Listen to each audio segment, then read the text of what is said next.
This is part two. Part one was how I got paralyzed, and now I'm going to talk about how I recovered to finally be able to walk again. It, in my case, it was part of my brain being removed, and the part that controls movement, that's why I was paralyzed. Other people is different, but it does not really matter all that much in most cases. In most cases, in my case, my body was broken. I couldn't move for months because the part that controls the brain was cut out. So how I fought back was I used my mind. And when I talk to people all these years, I tell most of them, it's a physical condition, but the only way you can beat this is mentally, is beat it with the mind, is fighting back in ways that doctors don't even know about. How does someone who was completely paralyzed in all four limbs, both arms and legs were paralyzed, eventually ended up walking again? First, I refuse to listen to doctors. If they tell me something I don't want to hear, I just don't listen to them. I ignore them. I just listen to myself, and that's it. And you have to be really, really strong, really positive, and using your mind to fight back. Let's see. It's such an important factor in the recovery process. I will have to break it up into 3 separate parts. So this is part 2, and it talks about this is a mental game. And then in part 3, 4, and 5, I'll tell you exactly how mentally you have to use your mental strength to fight back, to overcome your illness. And don't worry about, I've got a different illness to Tom. It doesn't really matter. A lot of cases, it does not matter all that much. It's once you get your mind in order and you're able to fight back, and I'll tell you this is part 2, 3, 4, 5. The 3 aspects I've broken it down into is first acceptance,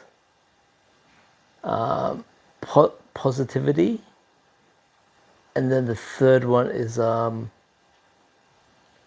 only looking in the direction you want to look in. So that is selective hearing, in a way. If doctors tell you can't walk, you just straight away ignore the guy. You goes in one ear and you let it out straight out the other ear. If you let that sink in and you start thinking you can't walk, you're in big trouble, because you most likely will not ever be able to walk. Now, I fought that. When the doctors told me part of my brain had been cut out by the doctors in Vegas, I ignored the guy. It went in one ear, and I let it out straight out the other ear, and I just continued to exercise without even registering. I didn't care what he said. I wanted to walk, and what he said to me was not important to me. I don't care. And at that point, I was fully quadriplegic. I can't call myself quadriplegic. I had quadriplegia. Quadriplegic is a permanent condition. Mine wasn't permanent because I broke free.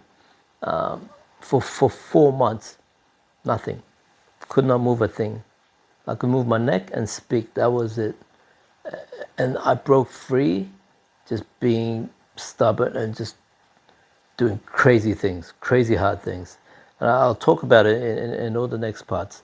But number 2, get your mind in order, and I'll do a video every single day until I finish this thing.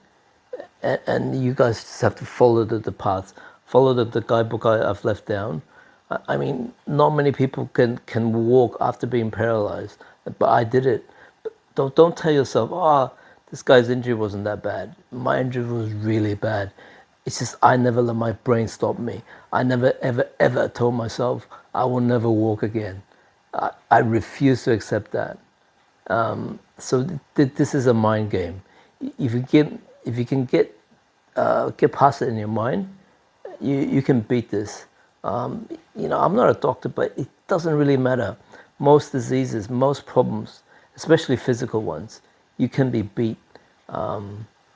You just have to deal with it mentally first, and then you deal with it physically.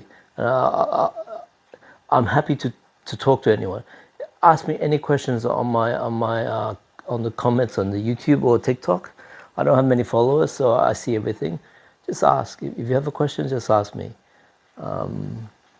I'll wrap it up for part 2, and tomorrow I'll come up with 3, 4, and 5. Okay.